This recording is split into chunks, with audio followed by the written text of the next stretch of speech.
In this ruthless industry, how do you find a gap in the market? 9 out of 10 restaurants shut down within the first year. You have built everything from an iconic modern Indian restaurant like Farzi Cafe to a pan-Asian brand like Papaya to a cloud kitchen like Louis Burger and even a Thai concept like Botai. You are practically the prince of Indian cuisine. So you mentioned 2 to 3 things that restaurant owners do wrong because of which their business fails. Don't be undercapitalized, but at least have 6 months worth of working capital stored in the bank before you even open for business. If you're just opening up matcha shop just because it happens to be the trend, you've not built a beautiful Instagram handle, you've not shot good content, that is an example of weak positioning. What are the first principles of choosing the right location? Find a corporate area which also have residents around. I would highly recommend real estate consulting because location are the 3 most important things for a restaurant. What's the framework to right pricing, sir? Study what are the pricing of the restaurants that are in your neighborhood. I think pricing disruptions are not the best way to go for. So what if tomorrow one of your chefs doesn't show up? What will happen? This happened in CP in one of my restaurants. 4 people were poached by somebody. By that evening, I had 4 people back. Sir, who are the top 5 hires who are absolutely critical for any restaurant brand? The first person I had in the company was not finance, not accounts. First person was. So walk me through your step-by-step process, sir. How do you do your research? How do you craft a dish? And how do you ensure that it's a massive success? On your podcast, I'll give away the trick.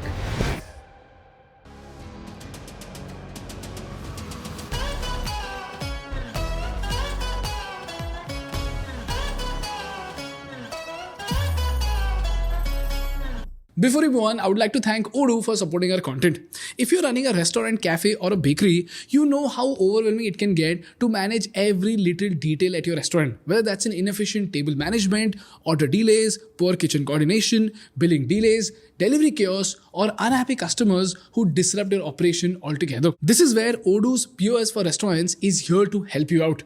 Odoo is an all-in-one business management software which offers restaurants a wide range of tools to simplify daily operations in the hospitality industry.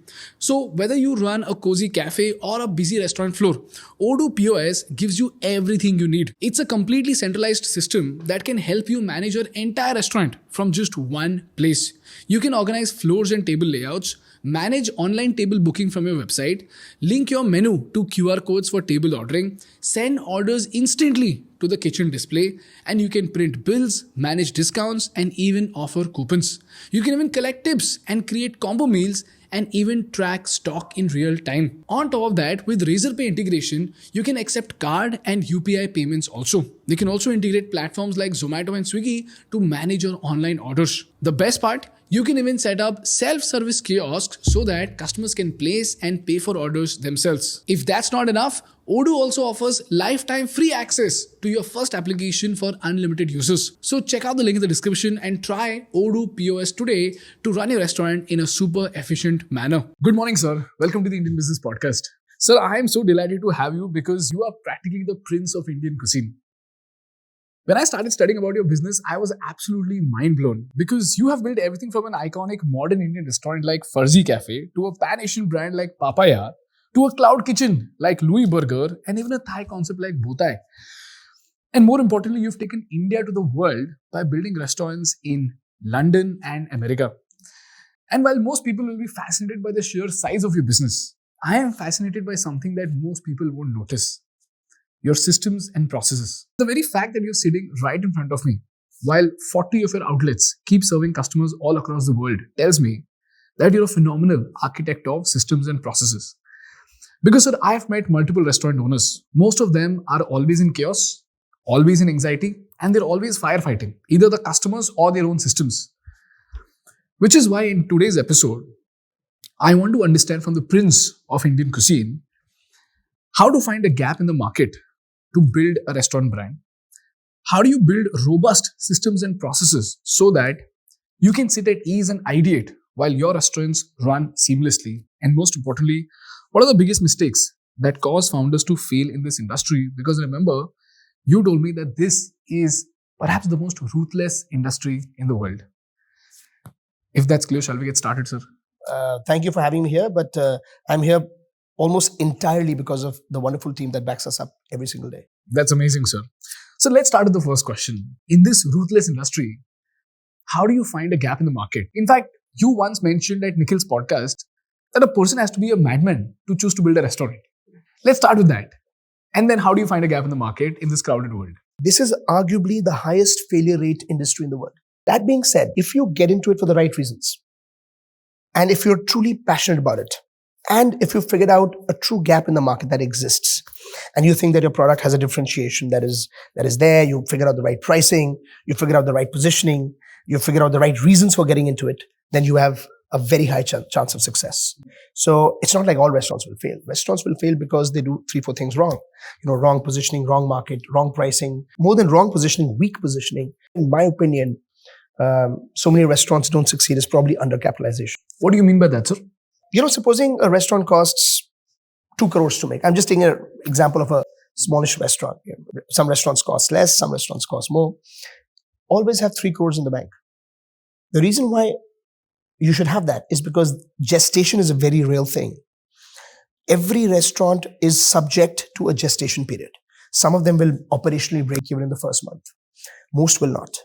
So that additional working capital of almost 50% of the investment, I'm not saying technically you may not want to invest 50% more, but at least have 6 months worth of working capital stored in the bank. So that includes rental, salary, electricity, and certain fixed costs that you should keep worth 6 months in your bank before you even open for business. So don't be undercapitalized. Don't get into it as an extension of your drawing room. Get into it for the right reasons. Get into it for passion, most importantly. Because this is one industry I can tell you, Ganesh, that forget about being a job. It's not even a career. It's a lifestyle choice. There is no 9 to 5 here. There is a 9 to God knows when. That's what we call it. And when everybody's having a holiday on weekends, it's our busiest time. During national holidays, it's our busiest day. Sundays are probably the day that we can never take it off. We have a policy. No senior management is allowed to take it off on a weekend or a national holiday. And I can tell you that there's a lot of sacrifice involved, but the rewards are immense. So all this data that I'm giving you about morbidity rates and failure rates, all that is okay. But if you're passionate about it, the rewards in this industry are perhaps second to none. So you mentioned 2 to 3 things that restaurant owners do wrong, because of which their business fails. What are those 3 reasons? Number 1 is undercapitalization. Number 2, you mentioned weak positioning. Can you explain that with an example? So weak positioning would be that you are opening a restaurant just because you thought it was part of a trend. Let me give an example. Matcha is going to become very popular. I predict that matcha shops are going to open up all over the country, and some of them are going to be very successful, provided the product is good. If you're just opening up a matcha shop just because it happens to be the trend, you've done no effort in the social media, you've got no great PR agency, you don't have a good solid marketing team, and you just happen to open it because in Galleria Market in Gurgaon, there are 2 shops that are doing very well. Let me open another one. That is an example of weak positioning because nobody knows about your brand. You've not done the effort. You've not built a beautiful Instagram handle. You've not shot good content. You've not done good PR. Without PR, it's like jungle mein more nache. If you even open the world's best restaurant in the middle of a jungle and don't tell anybody about it, you might be cooking up a storm in the kitchen. But if nobody knows about it, nobody's going to come. So it's very important to position it properly, market it properly, have the right social media hooks, be able to communicate what are you doing differently. If you're sourcing, for example, matcha from Japan, from Fukuoka and all these beautiful places, you're getting real matcha, talk about it. Show a video where you actually gone and did your research. Talk about the nuance. Get your team up front. Get your head chef or beverage manager to come and talk about what are they doing specifically different. So positioning is about making sure that there's a product market fit, of course, that you got the right pricing, but you're talking about it. So I think that's where a lot of people lose out. Sir, I want to go deeper into this. But before that, tell me what is the third reason that restaurants fail, and then we can then solve for these problems. Undercapitalization, weak positioning, and wrong pricing. Wrong pricing. Got it. Now let's solve for all these 3 challenges. For undercapitalization, like you mentioned, you need to have 6 months of working capital. Now let's come to weak positioning. Here you mentioned 2 things. A, you must research very well, and B, you should cultivate a great culture within your organization. And great marketing. Sir, I want to understand how do you do your research, because there's something so special about Farzi Cafe that I'm not able to articulate. For example, there's this dish called Oops, I Dropped My Chart. Now, most 5-star restaurants, they mess up chart all the time. And I'm a Punekar. I've had the best chart in the world. So every time I go to a 5-star restaurant, I feel like either they kill it. And they charge a ridiculous amount. Yeah, 700 rupees for a chart. Okay, first of all, those are the two most terrible things to do: overcharging and messing it up. But sir, when it comes to Farzi Cafe and oops, I dropped my chart, it is such a special dish. I feel like you've done something right. I don't know what. So walk me through your step-by-step process, sir. How do you do your research? How do you craft a dish? And how do you ensure that it's a massive success? Firstly, full disclosure, this dish has been inspired by a dish from Osteria Francescana, which was one of the world's best restaurants, where Chef Massimo Bottura, who I know personally and is a great guy, he invented a dish called Oops, I Dropped My Tart. And the story of that is beautiful. One of the people that used to work in the restaurant, an intern, I believe, dropped one of the key desserts for one of the guests. Instead of replating that dish, this genius of a chef, Chef Massimo, he picked it up, replated it the same way in a broken, haphazard manner on a plate and served it. That's how that dish was born. So Farzi Cafe, for this one dish, took inspiration from that restaurant. And most of the other dishes we do are fully original. But let me give you another example. In Masala Library, we invented a dish. In fact, I remember I was sitting in my office in Gurgaon. And I took a pen, literally like this, and I dropped it on a piece of paper. And it made a little dot. And my chef was sitting in front of me, two of my chefs, brilliant guys. One of them has now gone on to get some really good Michelin stars, etc. And the other guy is also a brilliant guy. And there was a little dot on the paper. And I said, I want jalebi to be that size. And thus the dish jalebi caviar was born. And it was jalebi, and that looked like caviar. That's why we call it jalebi caviar. When you can genuinely take a dish that is ages old or buried in nostalgia, and you can incorporate, infuse, inject some form of technology or some kind of molecular aspects of food into that dish and genuinely enhance it. Either reduce calories, either change the texture, either use an international ingredient, create a multi-structural approach to the dish. If you can do that, then what happens is you're coming up with a dish that genuinely has taken food forward. And sir, another example of the same is butter cookies from Bombay Sweet Shop. Yeah. I got those cookies just out of curiosity to understand what are they doing special. Extremely expensive by usual standards. And I was thinking, what could they have possibly done better with cookies? The first bite I took, it almost melted in my mouth. Hands down, one of the best set of cookies I've ever had.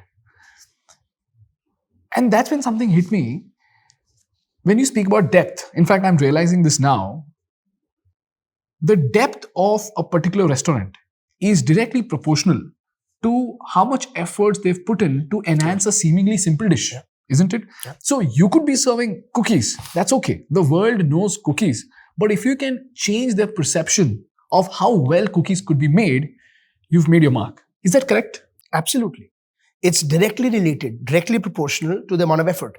Great food comes with a lot of effort behind the scenes. There's a lot of research, there's a lot of R&D, there are a lot of experiments, there are a lot of hit and trials. Probably that cookie must have failed 20 times before it was perfect, maybe 30 times, maybe 50 times. And I think that's the essence of a great restaurant or a great food brand. Sir, walk me through your research process now. I've understood what should be the fundamental output of the research. The output must be enhancement. Enhancement in terms of texture, reduction in calorie, taste, or maybe different layers of taste. I've understood this. As a person who's watching this episode right now, how do you think he or she can follow a process which is scalable and replicable to consistently churn out innovative dishes by adding value? So there are two ways to do it. One is, of course, you could get inspired from other restaurants and other places. When you say inspired, what do you mean? I think chefs nowadays should use a combination of their own R&D, their own minds, giving freedom to the team to be able to experiment. Let them fail. Failure teaches you more than success. So let them fail 10 times with the concept. And it should be a wild concept. If you let people fly, the human mind is extremely, extremely innovative. It comes up with new ideas every day. The problem is when we try and put guardrails around that. There should be no guardrails around innovation. Let your team fly. Let them wake up every morning with a spring in their step. There is something that we do every month in our company called Innovation Day. where the most wacky idea is chosen to be put on the menu. Every 21st, that week of the 21st of every month, we do an innovation day where people come and share dishes. Some of them cannot travel to the city that I'm in, but they'll send photos and there'll be trials and a lot of cool stuff happens. It's the most fun day of the month for us. Can you help me apply this process to a seemingly simple dish like dal khichdi? This is a dish I'm very proud of because I was involved in it. Another example of Farzi Cafe innovation. First menu of Farzi Cafe 2014. I was a big fan of the arancini ball. Arancini is leftover risotto, fried, breaded, fried, delicious dish, typical in Italian households. Even in the, you don't want to waste the arboro rice with that. We made a dish called dal chawal arancini. In 2014, we launched this dish. It was incredible. It was the entire dal chawal experience. Dal chawal is the most quintessential Indian dish. It is our soul food. For every Indian, it's soul food. Even if that Indian was born in America, I'm sure while growing up, his parents fed him dal khichdi or dal chawal, and that dal chawal became part of his soul. So we took the dal chawal experience, we converted it into an arancini ball. So we coated it with papad and panko, fried it, proper dal chawal. Thoda sa beech mein cheese dal diya, halka sa to give it a little moistness to the ball. ऊपर हमने डाला, and how do we eat dal chawal? Typically, आप खाओगे अचार के साथ, आप खाओगे पापड़ के साथ, आप खाओगे प्याज टमाटर के साथ. ऐसे ही खाते हैं. प्याज तो खाती हैं और उसमें थोड़ा सा अचार होता है, राइट? अचार भी चाहिए होता है. हमने क्या करा? We took the dal chawal ball. We took the dal chawal, coated it with panko and papad and fried it. We took a little papad, curled it up, small little papad, put it on each of these balls. नीचे हमने instead of प्याज, we gave a प्याज टमाटर का salsa, but देसी, छौंक लगा हुआ, proper स्वाद देसी. और फिर हमने अचार की जगह पे अचारी मेयो डाल दी और ग्रीन चटनी. अब आपको सारा दाल चावल का एक्सपीरियंस, पापड़, दाल, प्याज, obviously dal chawal in one bite, in one go. And that is true innovation. So here you enhanced texture as well as taste. Yeah. And we gave it a totally new look. Who has eaten dal chawal like that? आप दाल चावल या तो हाथ से खाओगे या चम्मच फोक से खाओगे, right? हमने आपको एक तापस बना दिया जो आप एक ही बारी में उठाओ. उसमें सारे एलिमेंट्स हैं. अचार की जगह पे अचारी मेयो है, पापड़ तो छोटा सा डाला ही हुआ है, दाल चावल की जगह पे हमने उसको थोड़ा सा पापड़ और पैनको में क्रश करके फ्राई करके आपको दे दिया. आपको दाल चावल एक्सपीरियंस मिल गया in one bite. So it's about using, in the Indian context, it could be about taking a seemingly known dish, adding an element of unknown in order to enhance texture, reduce calorie, increase taste, or add multiple layers of. And eye candy. I keep saying eye candy. The dish you first eat with your eyes. So why not make the food look nice? See, the problem with Indian food over the years, not anymore, used to be that it was the most delicious thing in the world, no doubt, but it didn't look presentable. एक bowl में इतना सारा देखो, खाना स्वाद है, अच्छी दाल बनी हो उसमें आपको अच्छी लगी, अच्छा चिकन करी बनी हो आपको अच्छी दिखेगी, बहुत स्वाद है, लेकिन उसको अगर खूबसूरत बना दो क्या खराबी है? टेस्ट मत चेंज करो, बट सुंदर बना दो थोड़ा सा. और कभी-कभी the rusticity is very good. I love rustic food also. So I'm not saying do this to every dish. Like it's sacrilege to go and try and change butter chicken and do it in some weird way. I mean, sure, नीचे आपने हांडी में दे दिया, नीचे आपने charcoal लगा दिया, वो सब ठीक है. But जबरदस्ती मत करो. Never do presentation for the sake of presentation. Do it to genuinely enhance the visual effect, visual impact, because you first eat with your eyes. So now I've understood what is depth. What's the framework to right pricing, sir? You have to do a lot of research. There are many ways to do pricing, and I think the easiest way I would tell anybody is just study what are the pricing of the restaurants that are in your neighborhood. Don't go widely above or below it unless you're trying to disrupt. Disruption is a good thing. We've also done a bunch of disruptions in our life, but I think pricing disruptions are not the best way to go forward. You should do disruption in terms of quality. You should see, Indians are very value conscious and they will detect value. You can charge 1,000 rupees for one morsel of food and an Indian consumer will purchase it, consume it and be happy about it, provided they found the value, they saw the effort. Or you could sell something for 100 rupees, but serve it poorly, without any effort, without any love, without any passion. And that 100 rupees will appear to be, to the consumer, to have been paid too much. So I think it's very important to price a product based on the market. For example, if you go to a price sensitive part of a suburb of Delhi, let's say you go to Ghaziabad and you open a masala library. A masala library has got a APC of about 3,500, 4,000 rupees per head, maybe a little bit more if you add a wine paired menu with it. To open a masala library in Ghaziabad where perhaps that APC, that average per cover, is too high, would not be a wise decision, you know, or to go to a place like, I don't know, Nariman Point, which is a very expensive real estate, and then to start selling food at 200 rupees. It's going to make no sense because you'll never be able to recover the rent. So the pricing is dependent on your fixed cost, your rental, it's rental being the biggest one. And of course, salary and other things you can control to some extent. But rental you can never control. If you've taken a location in a prime location, is stuck. So the pricing is a subset of A, what your competition is doing, B, what your rental and your fixed costs are, and C, what you think the market is willing to pay. So it's a complex study. It is not a single, it's not binary. It's a combination of many factors that have to be deeply studied, assessed, and you have to do research. So the best way I would do is study what a successful restaurant in your neighborhood is charging. Are you at the same Are you at the same price point? Is your concept that? If you're a fine dining restaurant and you're comparing yourself with a casual restaurant, naturally you can price yourself higher.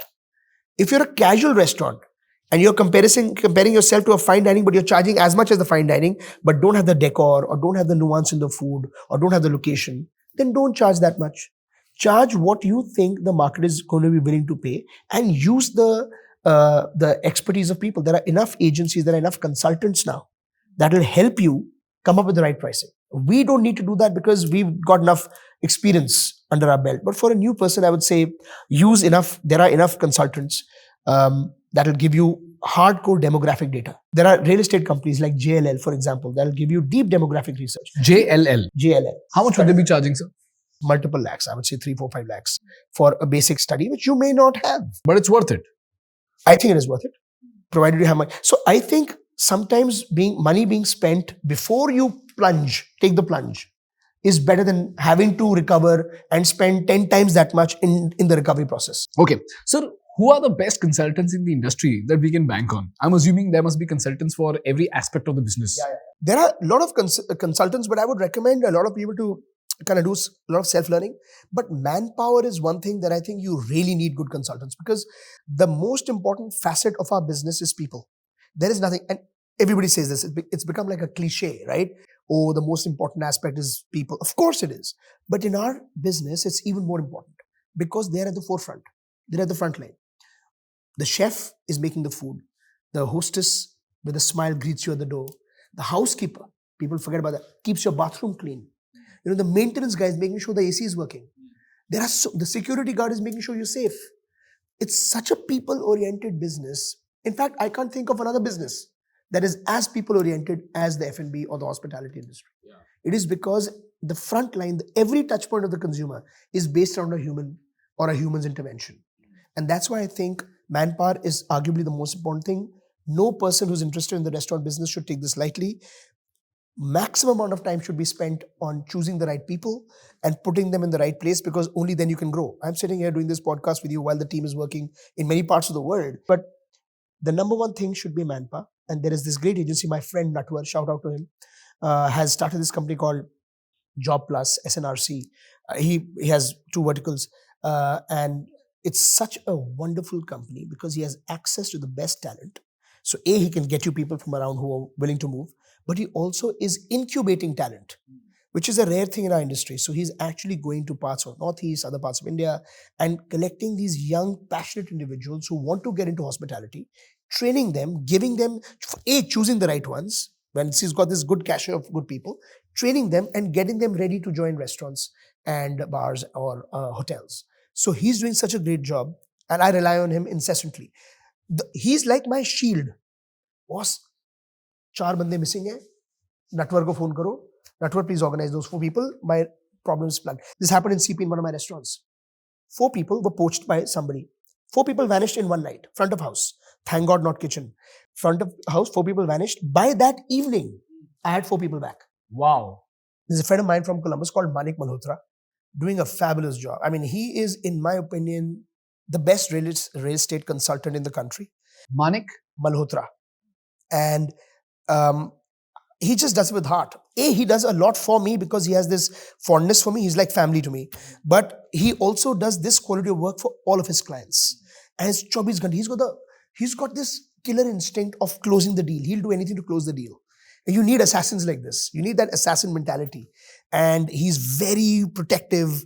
and guards his territory very well.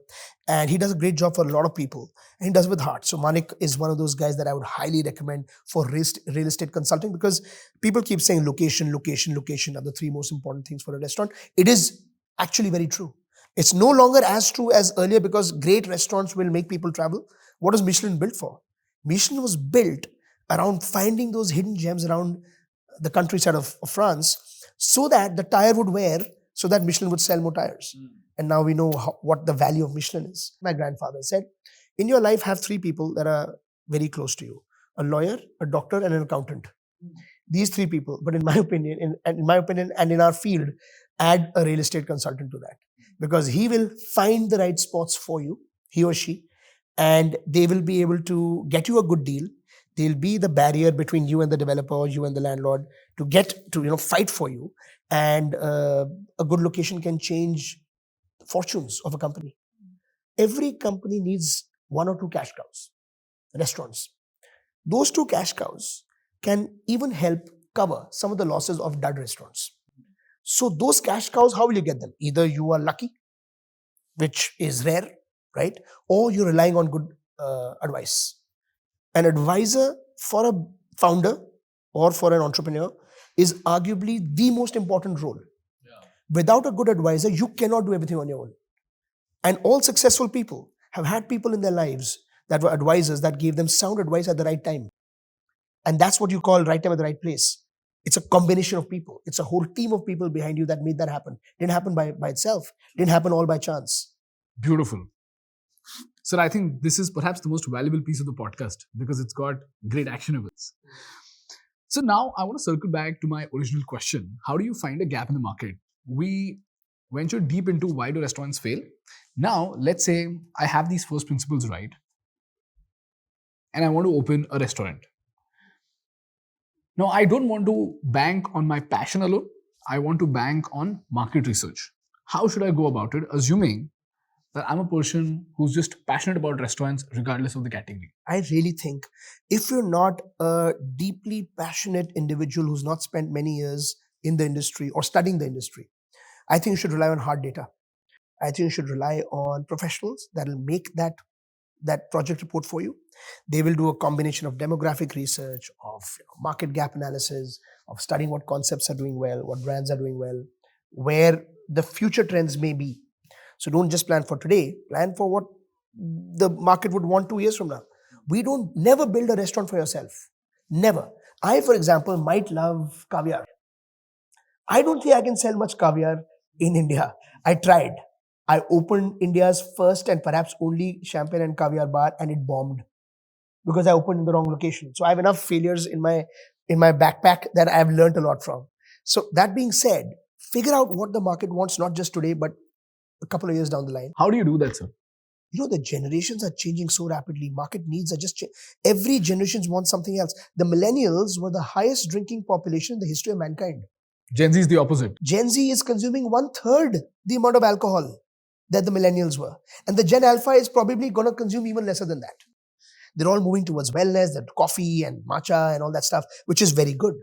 And I think the dichotomy that you see over a 20-year period, the human consumption patterns have completely altered. So you're at two ends of the spectrum, extreme drinking to extremely low drinking. So you have to kind of be on the top edge of it, right? Because otherwise you'll cease to be relevant.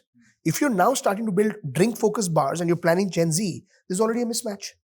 My advice to people, if I was advising my own son, I would say use a professional, build a project report, because that money that you'll spend there is better than throwing away 100x that money in opening a concept that will inevitably fail.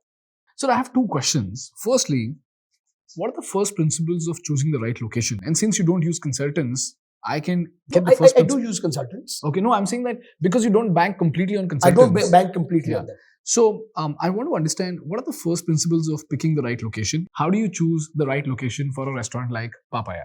That actually fell into my lap. And it was like the perfect moment in time, right place, right time, right location. And it just worked out beautifully for me because I had just found really good success with Farzi Cafe. It was talk of the town. It was modernization of Indian food, playfulness, all that kind of stuff, Farzification. And I wanted to apply that same principle of farzification and coolness and wow factor, not just novelty, not just a trend, but a phenomena kind of level of impact with Asian food. And I'd already opened my one of the brands at Palladium before that. Years ago, when I used to own Punjab Grill, one of the first restaurants to open when Palladium was not even famous was Punjab Grill. So I knew this is a great market. It's townside, great customers, well heeled. They will understand my Japanese bent. Almost 30% of the menu was Japanese. Sushi was not mainstream. People are still using chopstick and dipping the whole sushi into the soy sauce and putting their gari on top of it and eating it. So the timing was flawless. I could not have hoped for a better timing to open that restaurant. But the fundamental idea was already there. So here's a perfect example of the concept being ready and now my searching for locations. This location literally almost fell into my lap.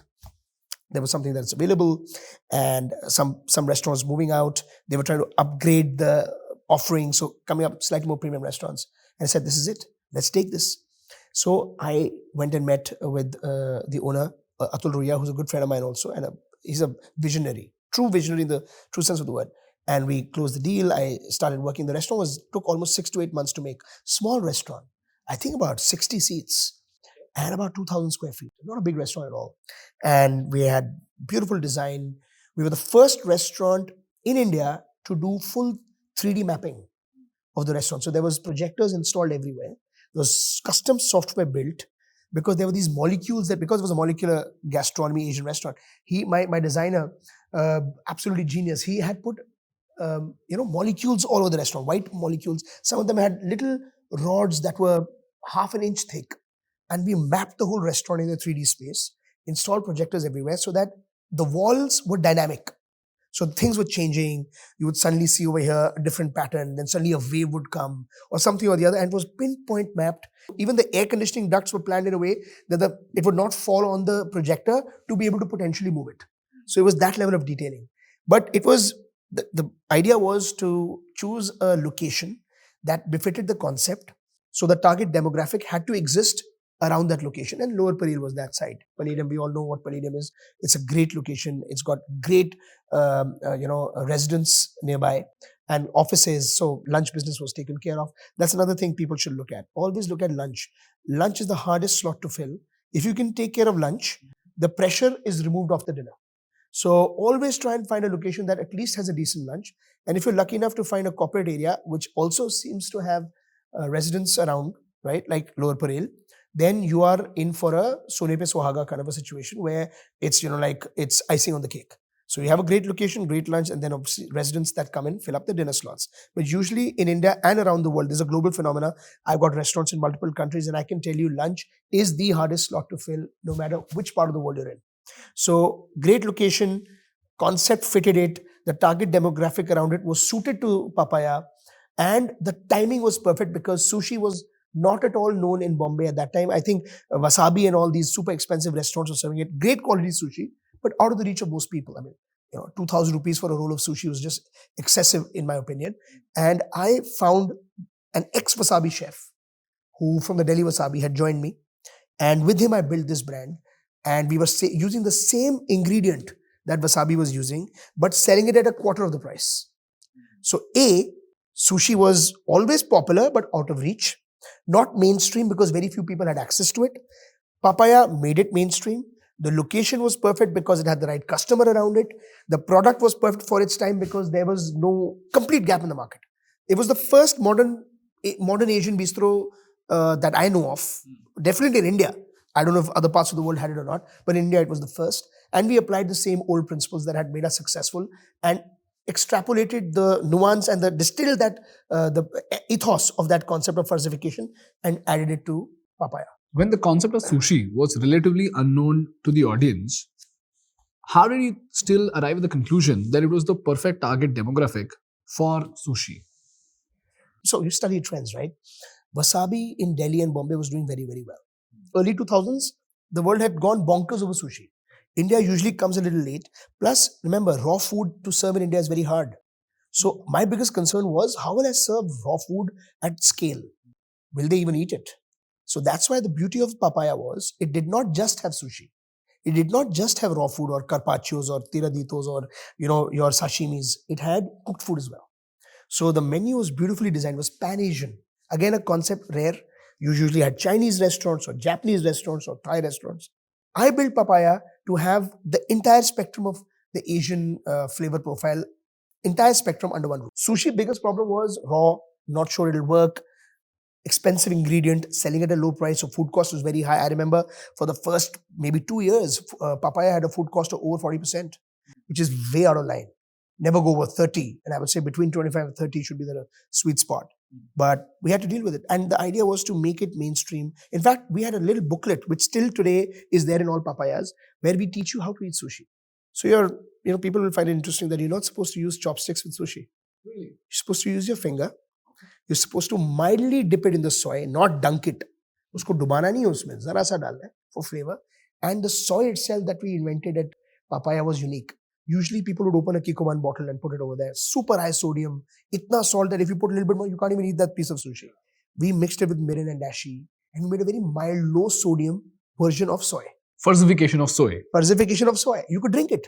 It was so smooth that you could actually drink it. It was like a umami in a bowl. So a lot of nuance into that. The risk was raw food. The risk was not a single frame of reference outside of hotels that could prove that this would work. But the beauty was I hedged the concept by incorporating other cuisines, pan-Asian, and that's what was the success. But the location was arguably one of the biggest reasons for the success of Papaya in general. So residential plus corporate hotspot.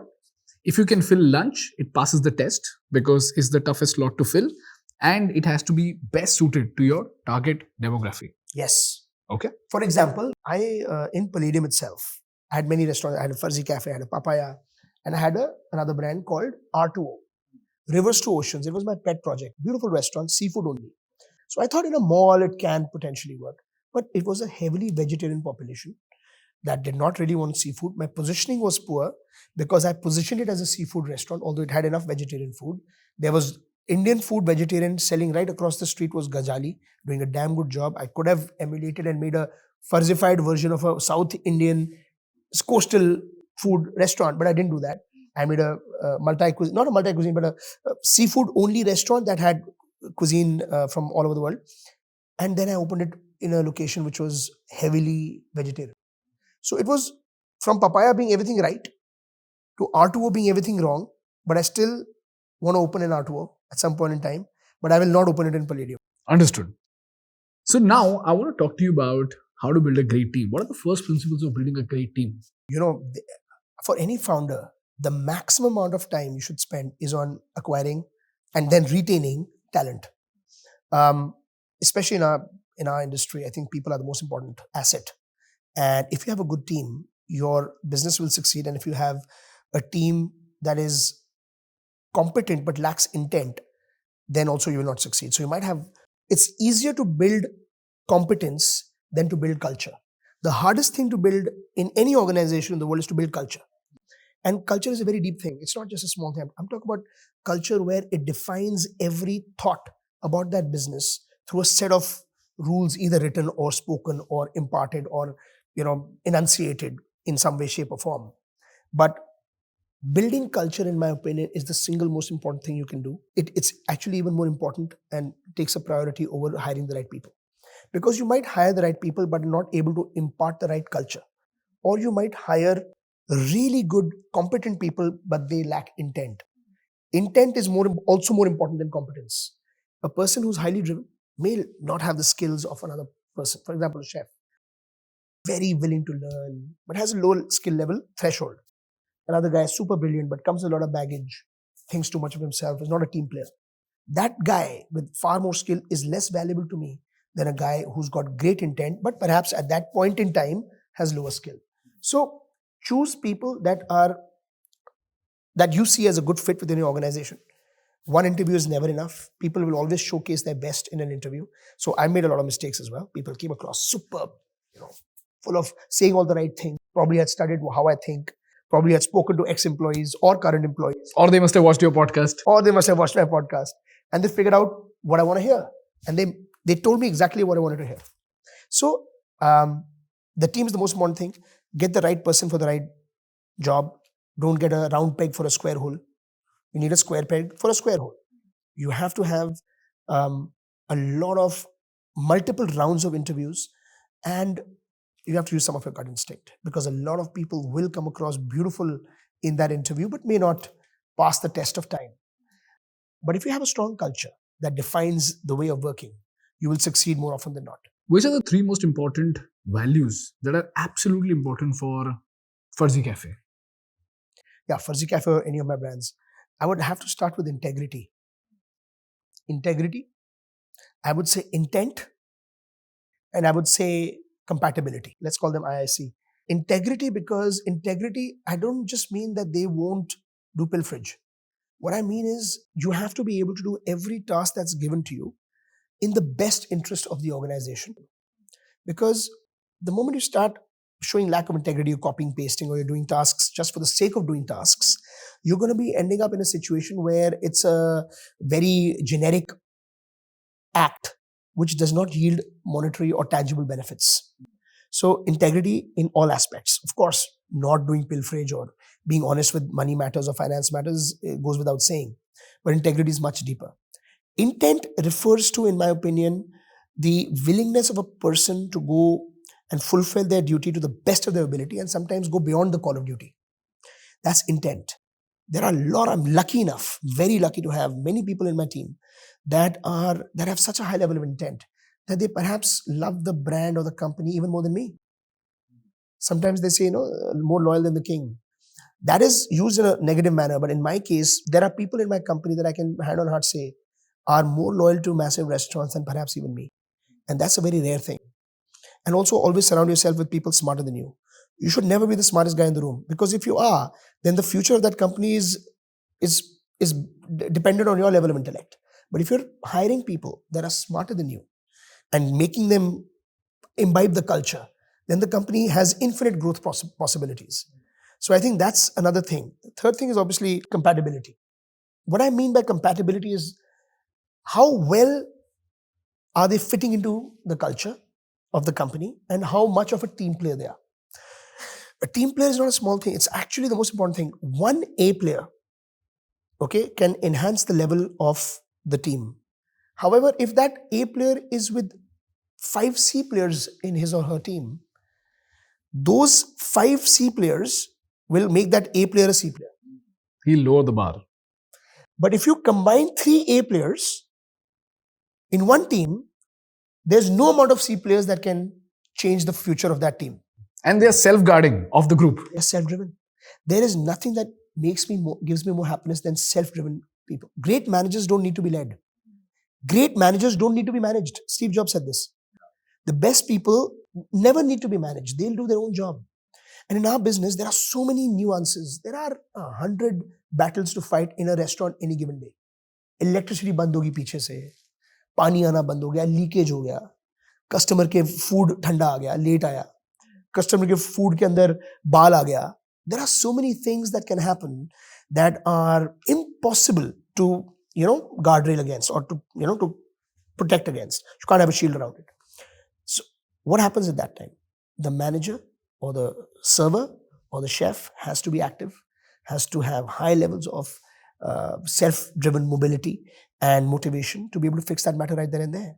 They can't call me, बाल आ गया क्या करनी है? अरे यार system है, बाल आ गया उसका खाना कॉम करो, आप उसका ध्यान दो, पहले तो पता लगाओ, फिर से ना आए, किसने हेलमेट नहीं पहना हुआ था, अगर आपके बिजली में MCB ब्रेक हो गया और पूरे रेस्टोरेंट का AC ऑफ हो गया है, तो get the maintenance guy to quickly fix it. So there are so many nuances, and a self-driven team of people is arguably a very big asset for any company. Understood. Sir, who are the top 5 hires who are absolutely critical for any restaurant brand? One is obviously the chef, and the other 4 are? There are many job functions. The finance guy is very important because he has to make sure the bills are paid on time. The purchase guy, I cannot tell you the importance of a purchase department.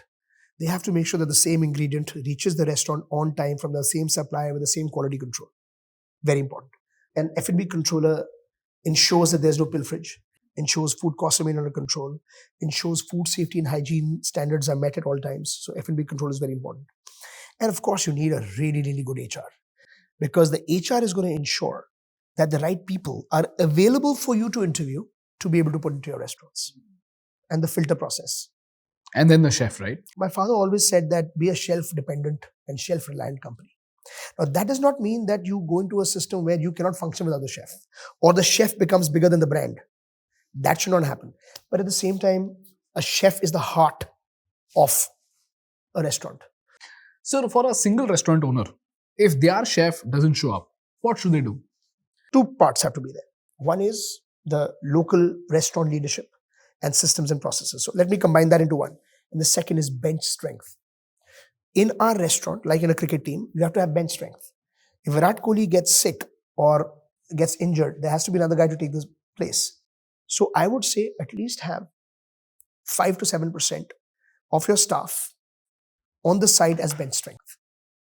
What will happen is, if people maro jhatka, you have these people that are trained that can go and fulfill that. So the second in command should always be a person that can competently serve the food with very little inconsistency. No food can be, human beings are making the food. It cannot be 100% consistent. If you are between 90 to 94% consistent, you have done it. You cannot make all customers happy. Even if you've got 85% of your customers going away happy, that's a good enough number. Typically 90% above is better. Very hard to do in today's day and age. And also there are a lot of negative reviews that come up that are potentially motivated, that are perhaps not real in nature, not accurate. We face that every day. There are fake reviews being posted, etc. Part of the game. Earlier I used to get very bothered. Zomato reviews, oh my God, what's happening? Now I've got such a thick hide, I don't even read Zomato. Unless somebody writes to me specifically, I don't even look at Zomato reviews, but I take feedback very seriously. Every day, our restaurants collect feedback and email comes to me. Before even looking at the sales report, I only look at the feedback. In fact, there's a daily 12:30 p.m. call every day in our company, where the first half an hour of that call is only feedback. How do you take the most unbiased feedback from the audience? So we have two systems. We use a system called Fame Pilot. Shout out to Fame Pilot. Superb system, scours the internet for anything written in the digital sphere. Any negative comment, 3-star or below, pops up to entire senior leadership. So I am personally copied on it. That's the first email. So it shows up as Fame Pilot attention.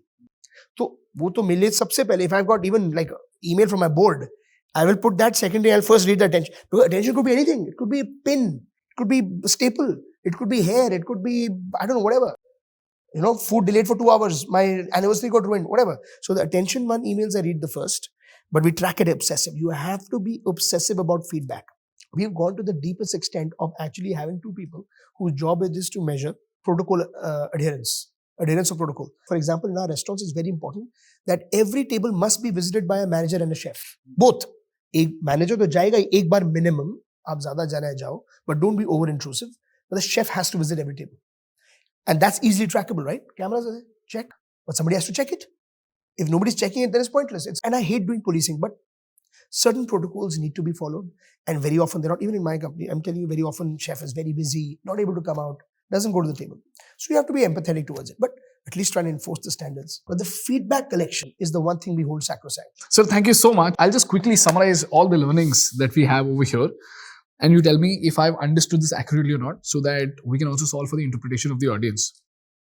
Firstly, the business of restaurant is extremely difficult. 90% of the restaurants fail in year 1. 96% of them go bust within 18 months.